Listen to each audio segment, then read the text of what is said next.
pokok cherry di tepi jalan je. Let's go to Dolomites via Swiss Part 5. Okay, kita sampai dekat penginapan kita di Tirano. Nak tunjuk you guys dia punya lamai. Asyik ada tempat duduk nak chill-chill minum kopi kan. Memang nice. Unit ni memang dia buat sangat-sangat proper.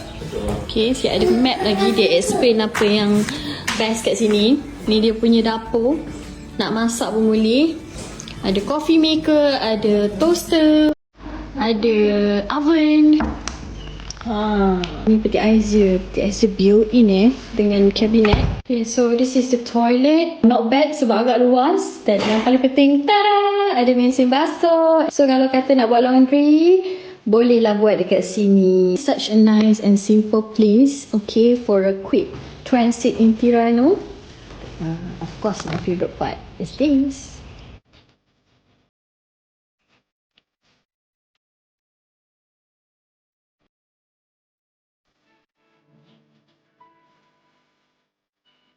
By the way guys, I suka sangat-sangat sambal ni. Dia macam sambal cili oil yang dia buat kita berselera tau. Makanan tak pedas ke atau kurang rasa ke, ada ni settle. Dia dapat dengan showcase. Comel-nya, tengok ada kucing. Sayang dia. Kucing. Cat tanah Itali apa? Muhammad, no. So sekarang kita nak jalan-jalan dekat Pekan Tirano. Tengok ada apa yang menarik kat sini. Yang boleh nampak sekarang adalah sungai yang jernih dan bersih. Tak ada sampah sarap. Yang ni agak tenang. Clear je.